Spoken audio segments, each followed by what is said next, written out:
Para explicarmos um pouco sobre a pressão máxima de um vapor, usaremos o exemplo de um frasco com água e ele vai ser tampado. E ao ser tampado e aquecido, as moléculas de água irão se agitar e irão bater no frasco. Isso é chamado de vaporização, onde a água se transforma em vapor. Mas também ocorre a condensação, que quando o vapor se transforma em água. No final desse experimento, haverá mais vapor do que água. Para explicar um pouco mais, podemos entender que a temperatura, quando ela é maior, a pressão máxima aumenta. E quanto maior a pressão, mais o líquido é volátil. A tonoscopia estuda a diminuição da pressão do vapor do solvente, como a água, quando é adicionado a ele um soluto não volátil, como o açúcar. O experimento a seguir demonstra exatamente essa explicação na prática.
A acroscopia pode ser explicada assim.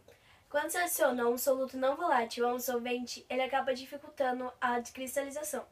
Por exemplo, qual cristaliza mais rápido, a água purificada ou a poluída? A resposta certa é a purificada, porque a poluída possui elementos não voláteis, o que dificulta a cristalização.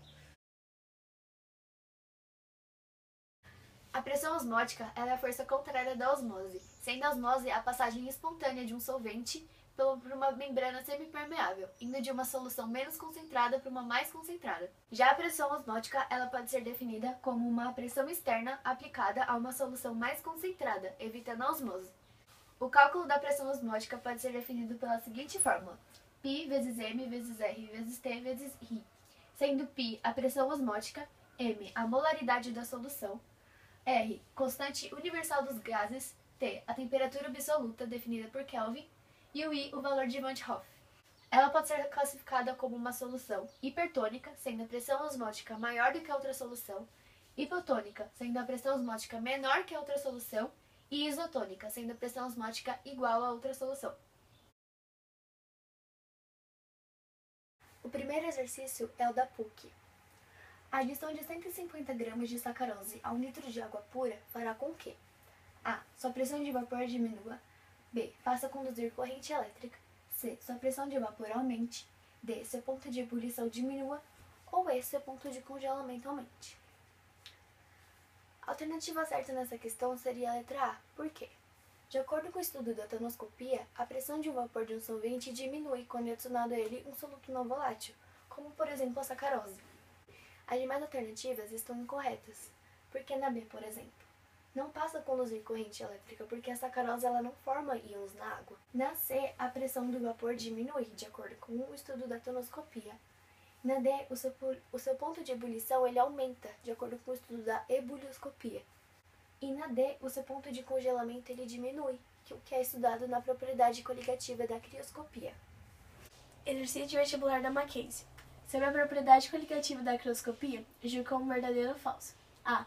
Temperatura inicial de congelamento de uma solução sempre é maior que a temperatura de congelamento do solvente puro. Essa alternativa é falsa, já que a temperatura inicial de congelamento de uma solução sempre é menor que a temperatura de congelamento do solvente puro. B. Maior a concentração, maior a temperatura inicial do congelamento. Essa alternativa é falsa, já que quanto maior a concentração, menor a temperatura inicial do congelamento. C. Crioscopia é o estudo de abaixamento da temperatura de congelamento de uma solução. A alternativa é verdadeira. D. Crioscopia independe da natureza da substância, mas depende do número de partículas dissolvidas. Essa também é verdadeira.